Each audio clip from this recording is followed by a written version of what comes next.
Adam Zagajewski's poems put us in the presence of great mysteries. They deliver us to something that's deep and strange, and perhaps even unlimited within ourselves. They have a certain kinship to prayer, a paradoxical feeling for truth, a fiery sense of quest, and a keen longing for luminosity. Poetry searches for radiance, he writes. Poetry is the kingly road that takes us farthest. Adam's poems are everywhere shadowed by death. He's highly aware of the cruelty in the world, of historical forces that dominate so much of history through cruelty and violence. He was born in Lvov, now Lviv, which was part of Poland. His family was displaced by the Soviet invasion, which threw out the Germans and then took over Poland. His family suffered under two totalitarianisms. He moved to Kraków to go to school, studied philosophy, and became a poet. His poems, they're very strongly social. They're protest poems. As he said, the collectivity was both the subject and the addressee of these poems, which are politically righteous and seek for justice, but somewhat limited aesthetically. And so Zagajewski began to give sway to another part of his temperament. He said there was something anarchic in himself that was not interested in politics, but interested in poetry and music and art. As a Polish poet, he was always aware of the communal, the collective, what was happening in his country. As a poet interested in philosophy and religion, he was also interested in the sacred, in what was beautiful. That's why the title of his book of prose, Solidarity, Solitude, talks so clearly about this dialogue in his work, this search, this movement between what was temporal and historical and what was atemporal and ahistorical. My friendship with Adam was one of the great friendships of my life. I'm still reeling from his death.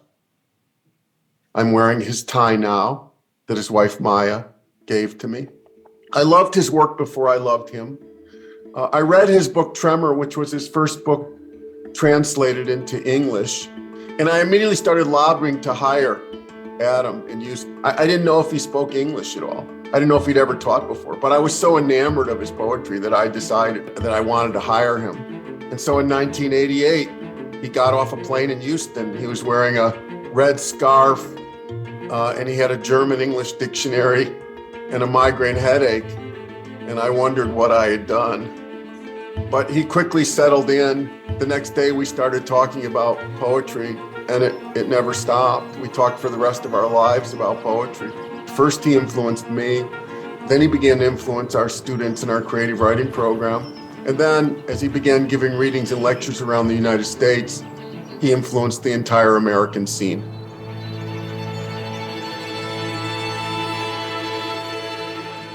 My own favorite poem of Adam's is his poem Self-Portrait, which tells us exactly what he was like. But the poem he's most famous for is the poem Try to Praise the Mutilated World. Now, most people think that Adam wrote this poem in response to September 11th. He did not. He wrote this poem before, because as a Polish poet, he was highly aware of the violence and cruelty in the world, of how the world had been mutilated by history. And at the same time, he was seeking for something beyond this mutilation, something to praise. And after September 11th, the New Yorker had this poem in its bank, and they very wisely decided to put it on its back page by itself, surrounded in black crepe. This is the beautiful poem that you see wonderfully rendered in the film. Through that presentation of the New Yorker, Adam's poem spoke not just to New Yorkers, but to people in Poland and everywhere else in the world too. It found its audience of people who were seeking something beyond the mutilations of history, even as they acknowledged the mutilation of history, and found something to praise. And it's this quest for praise that I think gives such incredible radiance and resonance to Zagajewski's work.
Nazywam się Urszula Dudziak. Urodziłam się w małej wiosce Straconce, która jest teraz częścią Bielska-Białej. I w 1973 roku przyjechałam tutaj i od tego czasu obok Warszawy Nowy Jork stał się moim ukochanym miastem. Kiedy runęły wieże World Trade Center, byłam w swoim mieszkaniu na 58 ulicy i pamiętam przerażenie, strach i szok. I pytanie, które zadawaliśmy sobie wszyscy: co się stało? I co dalej? W New Yorkerze, najbardziej nowojorskim tygodniku, który poświęcił cały swój numer tej tragedii, przeczytałam, zresztą tak jak wszyscy, wiersz polskiego poety Adama Zagajewskiego. Try to praise the mutilated world. Spróbuj opiewać okaleczony świat. Pamiętaj o długich dniach czerwca i o poziomkach, kroplach wina rosé. O pokrzywach, które metodycznie zarastały opuszczone domostwa wygnanych. Musisz opiewać okaleczony świat. Patrzyłeś na eleganckie jachty i okręty. Jeden z nich miał przed sobą długą podróż. Na inny czekała tylko słona nicość. Widziałeś uchodźców, którzy szli donikąd. Słyszałeś oprawców, którzy radośnie śpiewali. Powinieneś opiewać okaleczony świat. Pamiętaj o chwilach, kiedy byliście razem w białym pokoju i firanka poruszyła się. Wróć myślą do koncertu, kiedy wybuchła muzyka. Jesienią zbierałeś żołędzie w parku, a liście wirowały nad bliznami ziemi. Opiewaj okaleczony świat. I szare piórko zgubione przez drozda. I delikatne światło, które błądzi i znika. I powraca. Dlaczego ten wiersz jest dla mnie taki ważny? Bo w tym wierszu odnajduję ślady polskiego losu i jakże często bolesnych doświadczeń. I było to dla mnie odkrycie, że to miasto, pępek świata w obliczu dramatu odnajduje nadzieję w polskim wierszu. I ten wiersz na zawsze kojarzyć mi się będzie z tragedią 11 września. Z tymi, co zginęli, z tymi, co ocaleli, ze śmiercią i z nadzieją. I w tym tak okrutnie zranionym mieście, nad którym unosił się betonowy pył i zapach spalenizny i dymu, zapachniało poziomkami.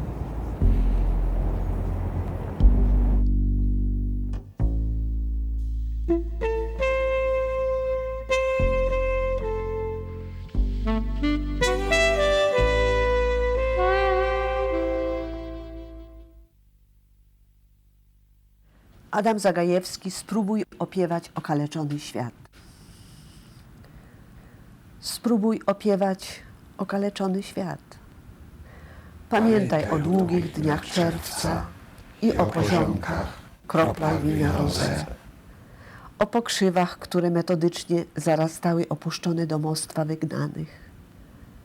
Musisz opiewać okaleczony świat. Patrzyłeś na eleganckie jachty i okręty. Jeden z nich miał przed sobą długą podróż.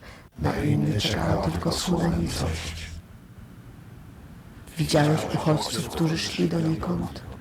Słyszałeś oprawców, którzy radośnie śpiewali. Powinieneś opiewać okaleczony świat. Pamiętaj o chwilach, kiedy byliście razem w białym pokoju i firanka poruszyła się. Wróć myślą do koncertu, kiedy wybuchła muzyka. Jesienią zbierałeś żołędzie w parku, a liście wirowały nad bliznami ziemi. Opiewaj okaleczony świat. I szare piórko zgubione przez drozda. I delikatne światło, które błądzi i znika. I powraca.